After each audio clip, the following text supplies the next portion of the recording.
বাংলার সেরা তালের রেসিপিগুলোর মধ্যে এটি অন্যতম। যেমন দেখতে সুন্দর তেমনি স্বাদেও অসাধারণ। একবার আমার মতন করে তালের এই রেসিপিটি বাড়িতে অবশ্যই বানিয়ে দেখতে পারো। পরিবারের সকলের কিন্তু খুবই পছন্দ হবে, বাচ্চা থেকে বড় সকলে খুব মজা করে খাবে। আর কথাতেই আছে না, যে জিনিস দেখতে সুন্দর লাগে সেটা খাওয়ার প্রতি আগ্রহ কিন্তু আমাদের সকলের বেড়ে যায়। আজ এমনই একটা তালের রেসিপি তোমাদের সাথে শেয়ার করব, তাই স্কিপ না করে পুরো ভিডিওটা দেখতে থাকো। নমস্কার, বেঙ্গলি পাকশালার আরও একটা নতুন রেসিপিতে তোমাদের সবাইকে স্বাগত জানিয়ে আজকে ভিডিও শুরু করছি। তো তালের এই রেসিপিটি বানানোর জন্য আমি গ্যাসের উপর একটা সসপ্যান বসিয়ে তাতে দিয়ে দিচ্ছি 1 বাটি জল। তোমরা যে কোনো একটা বাটি বা কাপ সেট করে নিতে পারো। এবার 1 চিমটে একটু নুন দিয়ে দিলাম। আচ্ছা, এবার আমরা জলটা যখন একটু উষ্ণ গরম হয়ে গেল, এর মধ্যে দিয়ে দেবো ওই একই বাটির মাপে 1 বাটি সুজি। এখানে নর্মাল যে সুজি আমরা বাড়িতে ব্যবহার করি সেই সুজি নিয়েছি। এবার আমরা সুজিটাকে সিদ্ধ করে নেব। সুজিটা যখন দেখবে জলটা পুরোপুরি টেনে নেবে, তখন দিয়ে দিচ্ছি 1 বাটি তালের পাল্প। আর এই তালের পাল্প আমি আগেই তাল থেকে বার করে রেখেছিলাম। আর তালের পাল্প বার করা সহজ পদ্ধতি আমার আগের ভিডিওতে রয়েছে, তোমরা চাইলে সেখানেও দেখে নিতে পারো। আর তালের পাল্প বার করার পর আমি তালের পাল্পটাকে ফুটিয়ে রেখেছিলাম, মানে জাল দিয়ে রেখেছিলাম।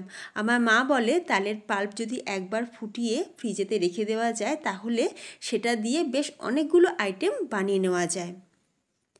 এদিকে দেখো সুজিটা কিন্তু আমাদের খুব ভালোভাবে সিদ্ধও হয়ে গেছে। যখন দেখবে সুজিটা এরকম একটা ডোয়েতে পরিণত হবে আর কড়াই ছেড়ে দেবে, তখন বুঝে যাবে যে সুজিটা আমাদের প্রপারলি কুক হয়ে গেছে।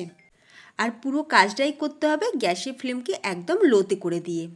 তো সুজির ডোটা আমাদের তৈরি হয়ে গেছে। এবার আমরা ফ্রাই প্যান থেকে একটা প্লেটের মধ্যে সুজির ডোটাকে ঢেলে ঠান্ডা করে নেব। একটু ছড়িয়ে দিলাম যাতে তাড়াতাড়ি ঠান্ডা হয়ে যায়। যতক্ষণ সুজির ডোটা ঠান্ডা হচ্ছে, অন্যদিকে একটা বাটির মধ্যে আমি কিছুটা পরিমাণে বাসমতি চাল নিয়ে নিলাম। এবার চালটাকে একবার জল দিয়ে ধুয়ে ফেলে দিয়ে চালটাকে আমি একটু ভিজিয়ে রাখবো, মানে খুব বেশিক্ষণ না, 15 থেকে 20 মিনিট চালটাকে ভিজিয়ে রাখবো। অন্যদিকে এবার আমরা পুরটা রেডি করব। নারকেলের পুর বানাবো, সেই জন্য একটা ছোট নারকেল আমি এইভাবে কুড়িয়ে নিয়েছিলাম। তো নারকেল কুড়াটা প্রথমে ফ্রাই প্যানে দিয়ে দিলাম, তারপর দিয়ে দিচ্ছি 1/2 বাটি গুড়। তোমরা চাইলে চিনি দিয়েও করতে পারো। এবার নারকেলের পুরটা আমরা বানিয়ে নেবো। গ্যাসের ফ্লেমকে লোতে রেখে নারকেলের পুরটা বানাবো। নারকেলের সাথে গুড়, সাথে রয়েছে তালের যে কম্বিনেশন, সত্যি দুর্দান্ত লাগবে খেতে। তোমরা বাড়িতে কিন্তু একবার হলেও বানিয়ে দেখতে পারো। বন্ধুরা, ইউটিউবের সাথে সাথে ফেসবুক, ইনস্টাগ্রামেতেও আমার বিভিন্ন রেসিপি ভিডিও দেওয়া থাকে। তোমরা যদি সেখান থেকে দেখো তাহলে অবশ্যই পেজটাকে ফলো করে নেওয়ার জন্য তোমাদের সকলের কাছে অনুরোধ রইল। আর এদিকে দেখো নারকেলের পুর কিন্তু আমাদের তৈরি। অন্যদিকে সুজির যে ডোটা সেটাও কিন্তু ঠান্ডা হয়ে গেছে, মানে হালকা উষ্ণ গরম আছে। যখন এরকম উষ্ণ গরম থাকবে সেই সময় কিন্তু আমাদের এটাকে ভালো করে মেখে নিতে হবে, ঠিক যেরকম আমরা আটা বা ময়দা মাখার মতন ডো মাখি সেইভাবে মেখে নিতে হবে। যেহেতু এটা সুজি দিয়ে বানিয়েছি তাই দেখবে হাতে একটুখানি লেগে যাচ্ছে।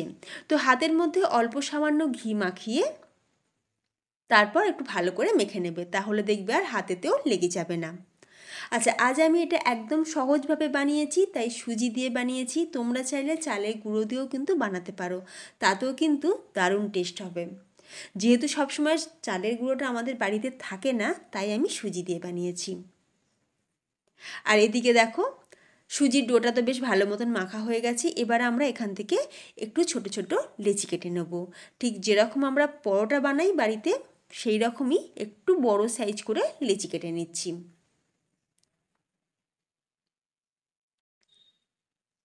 মোটামুটি আমার সুজির ডোটা থেকে 12টা লেচি কাটা হয়েছে। এরপর দেখো এবার এরকম বাটির মতন করে শেপ দিয়ে তার মধ্যে আমি নারকেলের পুরটা ভরে দেব। খুবই সহজ বানানো, যে কোনো দিন রান্নাঘরে যায়নি সেও কিন্তু ইজিলি বানিয়ে নিতে পারবে যদি ইচ্ছা থাকে। আর এই যে দেখো একটা সাইড থেকে অন্য একটা সাইডে মুড়ে দিলাম। মোড়াটাও কিন্তু খুবই সহজ, ভয়ে কোনো কারণ নেই। তালের এই পিঠাগুলো কিন্তু একদমই ফেটে যায় না। একটা রেডি হয়ে গেছে। একই রকমভাবে আমি সবগুলোই বানিয়ে নেব। আর একটাও বানিয়ে আমি তোমাদের দেখিয়ে দিচ্ছি। হয়তো তোমরা অনেকেই ভাবছো যে পুরটা বেরিয়ে যেতে পারে, যেহেতু অনেকটা পরিমাণে আমি পুর দিচ্ছি। তাও কিন্তু ভয়ে কোনো কারণ নেই, একটাও তালের এই পিঠা একটাও ফাটবে না। এইভাবে হাত দিয়ে গোল করে দিলাম, দেখবে কত সুন্দর একটা শেপ এসে যাবে। দেখো খুবই সহজ বানানো। একই রকমভাবে আমি সবগুলো কিন্তু বানিয়ে নিয়েছি।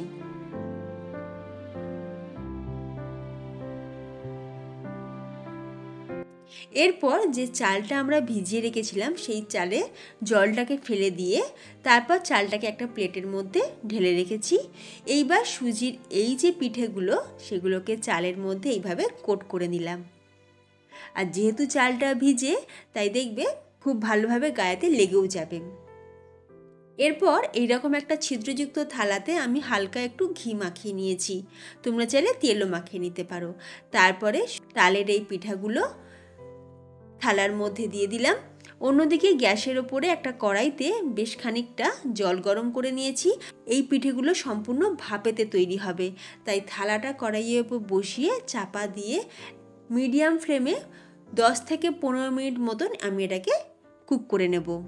আর কড়াইয়ের ঢাকনার মধ্যে যে ছিদ্রটা থাকে তার মধ্যে একটা লবঙ্গ বসিয়ে দিলাম, যাতে ভেতরে এয়ারটা বাইরে না বেরিয়ে আসে। 15 মিনিট হয়ে গেছে, আর এই যে দেখো বন্ধুরা কত সুন্দর দেখতে হয়েছে। এই একটা ব্যাচ হয়ে গেছে, এটা ঠান্ডা হয়ে যাবে, আমি একটা প্লেটের মধ্যে তুলে রাখবো। তারপরে আরও একটা ব্যাচ আমি করে নেব। ঠান্ডা হয়ে গেলে তারপরেই তুলবে, গরম থাকতে থাকতে কখনোই তুলবে না, তাহলে হয়তো ভেঙে যেতে পারে। আর এই যে দেখো প্লেটের মধ্যে আমি সাজিয়ে নিয়েছি, কত সুন্দর দেখতে হয়েছে তালকদম। এবার তালকদম আমি তোমাদের একটা ভেঙেও দেখাবো, দেখবে ভেতরটা পুরে ঠাসা, দারুণ লোভনীয় দেখতে যেমন হয়েছে, খেতেও কিন্তু ফাটাফাটি। তোমরা বাড়িতে অবশ্যই একবার বানিয়ে দেখো। তালের সিজনে এইরকমভাবে তালকদম বানিয়ে তোমরা বাড়ির ভগবানকেও কিন্তু ভোগ হিসাবে দিতে পারো। আজকের রেসিপি যদি ভালো লাগে ভিডিওতে লাইক করো, শেয়ার করো, তার সাথে চ্যানেলটা সাবস্ক্রাইব করে পাশে থাকার জন্য তোমাদের সকলের কাছে অনুরোধ রইল। আর তোমাদের সুন্দর হাত দিয়ে পাশে থাকা বেল আইকন অবশ্যই প্রেস করে রাখবে, তাহলে যখনই আমি ভিডিও আপলোড করব তার নোটিফিকেশান সবার আগে তোমাদের কাছে পৌঁছে যাবে।